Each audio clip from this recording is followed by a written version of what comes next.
हमारे made in India हथियारों की प्रामाणिकता सिद्ध हुई। पाकिस्तान आलमी ताल्लुकात का माहिर खिलाड़ी, एक साथ सबसे यारी। फील्ड मार्शल के दौराए अमेरिका पर भारतीय दिल ऐसा जला कि दिल्ली की फजाई आलूदगी में कई गुना इजाफा हो गया। प्यारे भारत, दुनिया में इज्जत का ताल्लुक बजट के साइज से कम, दुरुस्त टाइमिंग से ज्यादा होता है। मुल्क में मखसूस तबका यकीन दिलाने में मसरूफ कि पाकिस्तान तो कर्जों में डूब चुका। मकरूज ममालिक की आलमी फहरिस्त में भारत 7वें जबकि पाकिस्तान 119वें पोजीशन पर है।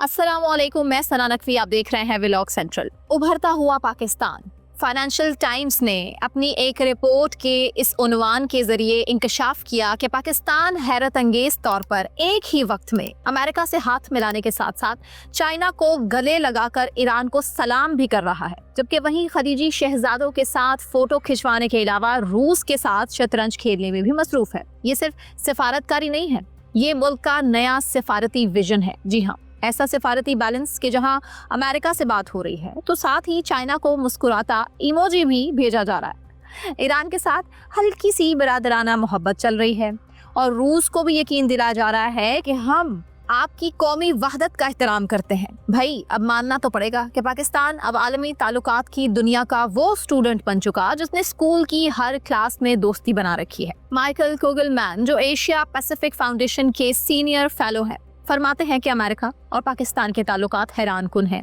जो कुछ भी हो रहा है हैरत तो बनती है। साहब, क्यों हैरत ना बने? क्योंकि दुनिया का शायद ये पहला मौका है कि वॉशिंगटन और इस्लामाबाद के ताल्लुकात की बुनियाद प्रेशर पर नहीं रखी गई। वैसे माइकल कुगल साहब, हैरान होने की कोई जरूरत नहीं है, ये पाकिस्तान है। हमने तो अपनी सियासत में भी एक वक्त में ऑपोजिशन और हुकूमत दोनों के साथ दोस्ती निभाई है, तो आलमी ताल्लुकात में ये क्या मुश्किल काम है। लेकिन असल मामला ये है कि पाकिस्तानी फील्ड मार्शल के अमरीकी दौरे पर जो व्हाइट हाउस में पजीराई हुई है, उससे भारत का दिल ऐसा जला कि दिल्ली की फजाई आलूदगी में कई गुना इजाफा हुआ। जहां भारत ये सोच रहा है कि हमने तो इतने हथियार खरीद डाले, इतने फोटो सेशन कराए, ट्रंप और बाइडेन के साथ अपनी जफ्फियां डाली, फिर भी ये इज्जत हमें क्यों नसीब नहीं हो रही। तो इसका सादा सा जवाब है भाई कि इज्जत का ताल्लुक बजट के साइज से कम और टाइमिंग से ज्यादा होता है, और पाकिस्तान इस हकीकत को बखूबी समझता है। इसलिए इससे भारत के सब्र का कटोरा उलटने की वजह भी समझ में आती है कि क्यों दिल्ली में बैठे कुछ बाबू चीखों पुकार कर रहे हैं कि ये आखिर हुआ तो हुआ कैसे। भाई, ऐसे ही हो गया जैसे आपकी फिल्मों में विलन के होते हुए कोई हीरो एंट्री मारता है और वो फिर कैसे हीरो बन जाता है। फाइनेंशियल टाइम्स की रिपोर्ट का सबसे सीन वाला हिस्सा वो है जहां बताया गया है कि पाकिस्तान ने दाइश के एक बड़े दहशतगर्द को पकड़ने में कलीदी किरदार अदा किया।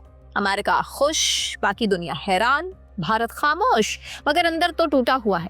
हाँ जी, इस खबर का असल मजा तो दाइश वालों को आया होगा जो समझते थे कि अमेरिका ही उनका दुश्मन है। मालूम हुआ कि पाकिस्तान भी इतना इंतहा पसंदी को खत्म करने में संजीदा है।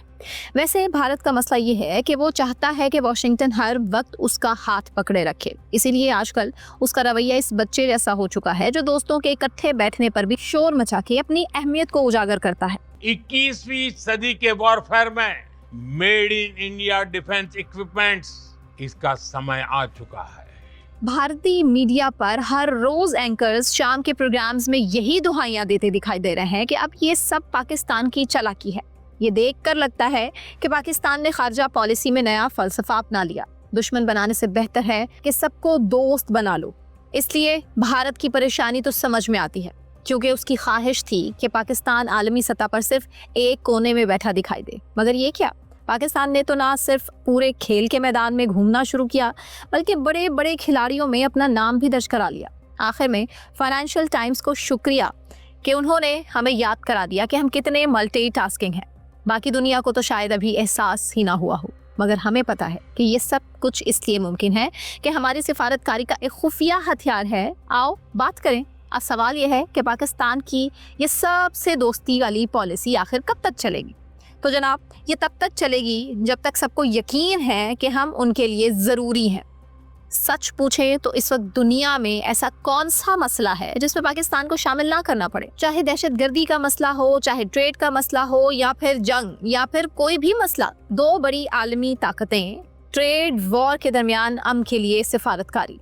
पाकिस्तान यकीनन सबका दोस्त है, लेकिन ये दोस्ती सिर्फ उसी वक्त तक है जब तक दुनिया हमें अहम समझती है। और सबसे अच्छी बात यह है कि मौजूदा पाकिस्तानी क़यादत ये सच अच्छी तरह जानती है, जहां दुनिया पाकिस्तान के इस मुस्बत आलमी किरदार को सराहने में मसरूफ़ है, वहीं भारतीय बयानिए को आगे बढ़ाता और एक मखसूस तबका आपको हर दूसरे दिन ये यकीन दिलाने में मसरूफ़ नज़र आएगा कि पाकिस्तान तो कर्ज़ों में डूबा हुआ है। लेकिन अगर आप हकीकत देखें तो कर्ज़ लेने वाले ममालिक की आलमी फहरिस्त में पाकिस्तान 119वें नंबर पर है। जी हाँ, इन दोस्त नुमा दुश्मनों की तवक्कुआत से कहीं नीचे। और मज़े की बात यह है कि भारत इस फहरिस्त में 7वें पोजीशन पर, यानी टॉप 10 में बराजमान है, लेकिन मुतमईन ऐसा जैसे किसी इनामी मुकाबले का फाइनलिस्ट हो। मगर ये कहानी का एक रुख है, जबकि दूसरा रुख ना सिर्फ दिलचस्प है बल्कि आपके लिए हैरान कुन भी है। पाकिस्तान सिर्फ मकरूज नहीं है, कर्ज देने वाला मुल्क भी है, बल्कि यूं कहें कि कुछ नालायक तो दहाइयों से हमारे पैसे दबाकर मजे में हैं। मगर ये ममालिक कौन से हैं? आइए इस पर भी एक नजर डालते हैं। इज्जत-ए-माब जहां हमारे डिफॉल्टर्स में पहला मुल्क है श्रीलंका, जिसने शायद कर्ज अदा करने के बजाय उसे भी चाय की कीमत में ही शामिल कर लिया। फिर नंबर आता है बांग्लादेश का, जो कभी हमारा हिस्सा हुआ करता था, अब अलग होने के साथ साथ कर्ज वापस देने में भी अलग सोच अपनाए हुए है। इस फहरिस्त में तीसरा मुल्क ईरान है, जबकि चौथा नाम है सूडान का, जो शायद 2 टुकड़ों में तकसीम होकर अब इस सोच में है कि ये कर्ज साउथ ने ले लिया था कि नॉर्थ वाले हिस्से ने। और आखिरी मुल्क है गिनी बिसाओ, जिसका नाम 75% पाकिस्तानी शायद पहली बार सुन रहे होंगे, मगर वहां भी हमारे करोड़ों डॉलर दफन है। 86 अरब रुपए से जायद ये बड़ी रकम अगर वापस आ जाती है तो मुल्क में कम से कम कुछ अरसे के लिए बिजली के बिलों में फ्यूल प्राइस एडजस्टमेंट का कॉलम तो खाली हो सकता है। पाकिस्तान की जानिब से ये कर्ज 1980 और 90 की दहाई में एक्सपोर्ट क्रेडिट की शक्ल में दिया गया था। उस वक्त शायद मुल्क की पॉलिसी ये रही हो कि दोस्ती में थोड़ा बहुत कर्ज क्या होता है, इसीलिए इन ममालिक ने भी सोच लिया कि दोस्ती में वापसी कैसी। खैर, रिपोर्ट के मुताबिक 2006 में भी ऑडिटर जनरल ने इन ममालिक से कहा था कि भाई ये पैसा वापस करो, और याद दहानी के नोटिस भी भेजे गए, लेकिन लगता है कि वो सब कबूतर डाक के जरिए भेजे गए, क्योंकि आज तक ना जवाब आया और ना ही किस्त। लेकिन अब सिफारिश की गई है कि मामला मुनासिब सतह पर उठाया जाए। मतलब ये है कि अगली बार जब हमारे वज़ीर ख़ारजा, वज़ीर तिजारत और या फिर वज़ीर आज़म दौरे पर जाएं तो सिर्फ तस्वीरें ना खिंचवाएं। हमें अपनी मईशत पर बात करते वक्त ये याद रखना चाहिए कि हम दुनिया के बड़े मकरूज ममालिक में शामिल नहीं हैं। इसलिए अगली बार कोई आपको बताए कि पाकिस्तान कर्जों में डूबा है तो आप इत्मीनान रखें, क्योंकि दुनिया में हमारे मकरूज भी हैं। हाँ, बस फ़र्क सिर्फ इतना है कि हम तो अपना मुकम्मल कर्ज अदा करते हैं, जबकि वो किस्तें भी भूल जाते हैं। सोचिए, कमेंट सेक्शन में अपनी राय से ज़रूर आगाह कीजिए कि ये वीडियो आपके लिए कितनी इन्फॉर्मेटिव थी। आपकी राय का इंतज़ार रहेगा। अपना ख्याल रखिए। अल्लाह हाफ़िज़।